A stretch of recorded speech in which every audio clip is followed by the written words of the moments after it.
It is your Classic Metal Show right here on the ClassicMetalShow.com. Kicking off the show tonight, we heard Guns N' Roses from their Appetite for Destruction release with the Rocket Queen, and that's something brand new from the Metal Church, just called 11, and that is called Soul Eating Machine. And I want to welcome back after a week off, a week away from the Classic Metal Show, our own Soul Eating Machine, Mr. Chris Aiken. What's going on, Chris? Ready to do this, man. 2 weeks away seems like I've been away forever, doesn't it? You've only been away a week. Well, 2 weeks since I last donned a microphone. Right. Feels like it's, but, you know, and I always say this, I don't like doing solo shows anyway, so it does feel like it's been a long time since we've done a show. It's been a long time since you rock and rolled. Yeah, it has been. All right, well, we're back. We're back in form again, so now we got to get our feet under us, and we'll kick these people right in the nuts. Right. Do I sound okay? Yeah, you sound fine. I had to boost your audio on my end just a tad. Okay, you want me to turn mine up a little? You can turn yours up just a shade. How's that? That's good. Is that better? Yeah. Since I run you through a processor, I have that luxury of being able to crank you up a little bit if I have to. That's right, and sometimes, especially after the last time I did a show when I did it with Steffi, I was fucking with all these things. So, yeah, I'm sure you were. You know, I wish I was fucking with other things. Right, exactly. Those tits. I mean, that girl. Those beautiful eyes and that voluptuous hair. Yeah, she has such great feet. Yes, she's fantastic. Too bad she hasn't seen her feet in a while. Yeah, she probably hasn't seen her feet since she was, what, about 12? I have no idea.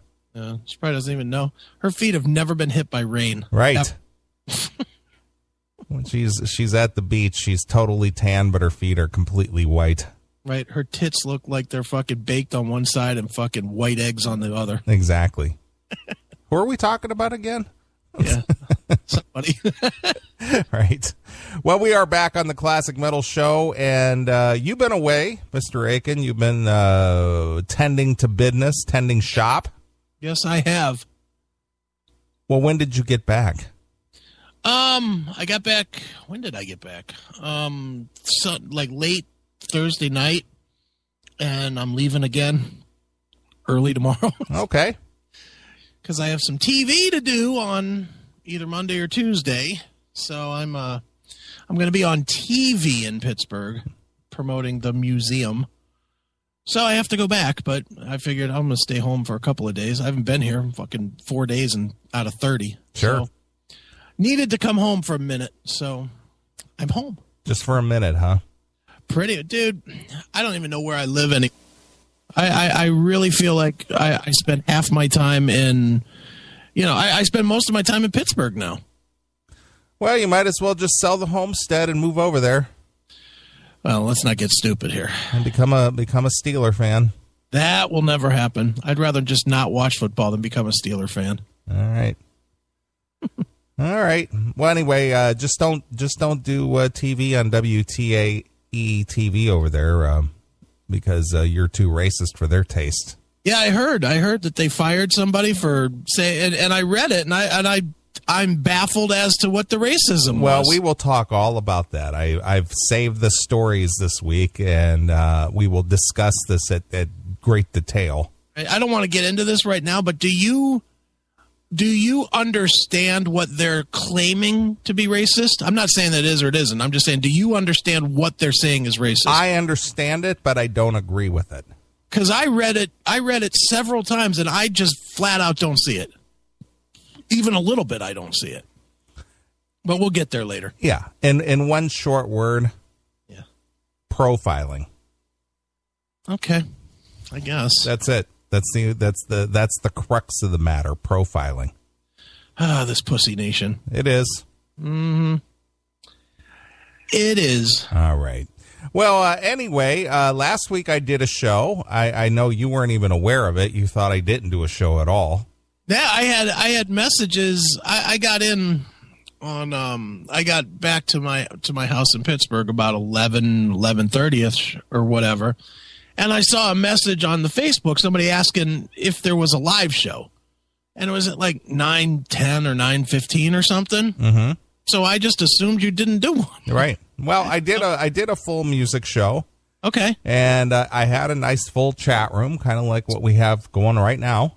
Cool. And everybody did a very good job at keeping me busy. There was not a lull in the evening. I don't think I even picked a song, to be honest with you. Wow. I basically told everybody, I'm here. We're going to do a Easter show. We're not going to do profanity and do all the things we normally do. We're just going to have a nice, relaxing Easter weekend, nothing but tunes. All right. And everybody picked the tunes, and everybody was really good at stepping up to the plate and keeping me busy for the full 6 hours. Wow, it was like old school WSTV. More or less. Nice. More or less. So the thing is that, I've done request shows before, and sure. Usually it comes out the gate like gangbusters. I'll get 8, 10, 12 requests. Right. And then it'll drop off. But these people kept it coming through the whole evening, and I actually didn't get to probably, I'm going to say 30% of the requests. Nice. Well, you can save those to spread out for the rest of the year, since that's probably how many songs we'll play for the rest of the year. Sure. So it was good, and our friends in the chat room called in. May Kay called in. Okay. She didn't tell any bug jokes or anything like that. Well, that makes it good. Let me guess. Tim called in 43 times. Tim did not call in. What? Yeah, well, he did call the studio. Yeah. But I let him know that we were not doing the normal show, and I knew that he wasn't listening because he wanted to get in on some topics right away. And I said, you're obviously not listening because I'm not doing the typical show. Well, Chris isn't there. I said, no. Oh, well, I had some topics I wanted to talk about. I said, well, you'll have to wait till next week. Yeah, pal. So let's predict his call now, since he's undoubtedly not listening. So, dudes, what do you guys think about that Guns N' Roses show? What about the lineup? How come Steven didn't play? Any other questions you think he'll ask? Yeah. Well, he'll have to definitely ask about the potential Axl Rose involvement with AC/DC. I just got a text from Stephanie. I hear my tits are a topic on the show. They are. Too funny. Yeah. Yeah, people listening already. That's funny. Yeah. So, and then Kendall Peters called in. Okay. And we talked about her show a little bit. Nice. Which, by the way, I had a little bit of lag time on Monday, and I attempted to tune in via the internet, and their stream was down, so I didn't get to hear any of it. Oh, well, that sucks. I was wanting to see how she brings it. Right. Because, normally I'm at the office during the day, and I don't get to listen to metal, and Monday was kind of a lax day, so I thought I'm going to check the show out, and I could not get that goddamn thing to tune in. So I don't know if the stream was down or what, but anyway, I wanted to check out some metal. Right.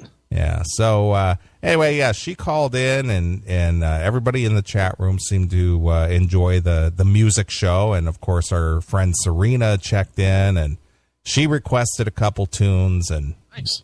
So people were involved. That's cool. A message to me from Stephanie. I'm an asshole. And a message from Stephanie to you. Oh, I love you, Neeley. Okay. Smiley face. Fine. Mm-hmm. Okay. Yeah. Now, if we could just get fucking John to, drink himself to death, then you'd have a shot. Because Steffi won't cheat. She should, but she won't. Right. It would be good if she would just, realize what a fucking idiot she's married to and just start cheating. Really would help things. Anyway, so in your absence, the fans stepped in. Well, that's good. They stepped up to the plate and helped out. That's cool. So, I've been collecting stories, which we got tons of stuff to talk about. Obviously, we'll talk about the Guns N' Roses thing. Right. And I have a update on that. Rumor is quite strong, that somebody that played on that stage will be calling next week on the show live. Oh, next week. Okay. It was supposed to be today, but there's some legal finaglings with Coachella. Okay. That they can't do press, but I am promised. Right. that we are the first interview that they're going to do. All right. Well, we'll see how that works out. I don't care. I mean, either way, believe me, I'm happy that they're including us in the fucking mix with the LA Times and the, Billboard and whatnot. And here's little old us. All right. Sure. But it's funny. I was getting texts last night. I was over at my friend Kelly's house just drinking, and all of a sudden my texts are going off. Oh, Frank's going to be on stage in an hour. Not sure if it's happening tomorrow or a week from tomorrow. I'll let you know. And it's just a steady stream of texts. Sure. Like, oh, sweet. Nice. So next week is the rumored day. Right. Well, we did score a big interview that possibly will be coming our way. Huge. Who? Lee Aaron. Oh. The Metal Queen. Metal Queen. Did you watch that video? I did, and she shouldn't be wearing tight pants like that. No, she's got a big old dumper. Yeah, she's a little bit too she's too broad in the beam to be wearing pants like that. Yeah, I mean, looking at the pants like that, didn't she kind of look like somebody that you'd see in one of those People of Walmart websites? Yes. She really kind of looks, she really, what do they call that? Iceberg status. Kind of slim on top, but then underneath is just a lot of ugliness. Yeah, well, she shouldn't have done that. Yeah, she could definitely sink the Titanic with those hips. Jesus Christ. I was watching that, and I was just like, did she really think that looked okay? Yeah. And the thing that got me with that was what I just don't understand the video and the kids, and I'm going to assume that at least one of those kids is her kid. And that's why the kids were in the video. Well, it's the whole idea of being a tomboy. You don't think of a grown woman as being a tomboy, so all the girls in the video are tomboys. Yeah, but then you got this 50-year-old that's half Lisa Loeb and half... Yeah, that's funny you should say that, because that's who I thought of, too, was Lisa Loeb. She's like the top half is Lisa Loeb and the bottom half is a fucking charging rhinoceros. Right. It's like, oh, God, what happened? What happened to fucking Lee Aaron? Yeah. Wow. She's half the Metal Queen and a whole lot the fucking Metal King. Yeah. Yikes. Yeah, I know. That was an ouch video. Yeah, just not good. That was ouch. What do you think they used for that? iPhone 5 or 6? Yeah, no doubt. But we were offered Lee Aaron to come on the show. She's never been on the show before, and she probably never will come back again if we get a hold of her. If she hears this segment, she might not come on the first time. Exactly. Wow. Yeah. Wow. Yeah. I talked to this week? Do you know who I got to talk to this week? Who did you get to talk to? The mighty Glenn Hughes. Oh, that's right. I did see your little post about that. Dude, that was great. That was just an impromptu thing, or what?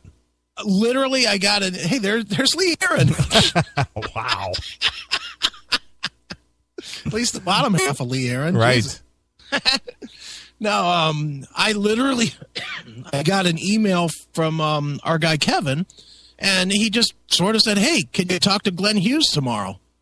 And I was like, "Gee, I don't know." Let me think. Am I busy tomorrow? What do I got on my schedule? Yeah. Guy that's going into the Rock and Roll Hall of Fame with Deep Purple, the most talked about band in the last 20 years about going into the Rock and Roll Hall of Fame. Yeah, I think I might be able to squeeze in a couple minutes for Glenn. Sure. And he was awesome and very upfront about his thoughts on the all the controversy with the Blackmore and the rest of the band and going into the hall, and talked in great detail about if he is or is not disappointed with Frankie Banali carrying Quiet Riot on, and because obviously he was a very close friend of Kevin's. Right, because we talked to Glenn, like, what was it, a week? Maybe 2 weeks after Kevin died? Yeah. Mm-hmm. But he had a lot to say. Oh, I'm sure he did. It was funny, too, because you know how he's, like, all clean and kind of spiritual and whatever now? Didn't take long before I got him doing a lot of cussing. Really? Nice. Dude, it was like halfway through the interview, he said shit once or something, and I didn't react to it. Right. And then it was on. I was like, that fucking guy. This is really? Wow. Okay. I was like, wow, Glenn Hughes, loosening up. Nice. Nice. But yeah, I talked to Glenn. That'll be up in a few weeks. Man, we've done some good interviews lately. Yeah. I mean, the Death Angel interview was really good. Glenn Hughes. You did Frank Dimino from Angel. Yeah, that's coming up, in 2 weeks? 2 weeks. We had Mike Howe, from Metal Church. Sure. It's been a pretty good run for us. Yeah, absolutely. Obviously, Lee Aaron. Well, that's the big one for the year for me. That's the pinnacle, I think. I think so. That's the top of the heap for sure. Well, it is a heap these days. Jesus Christ. Wow. Jesus Christ. It looks like a Yugo that's been sitting on a used car lot for way too long. Holy smokes. Yeah, I wasn't digging that minivan driving mom music. Oh, God. Well, but she looks like a minivan driver. Yeah, she does.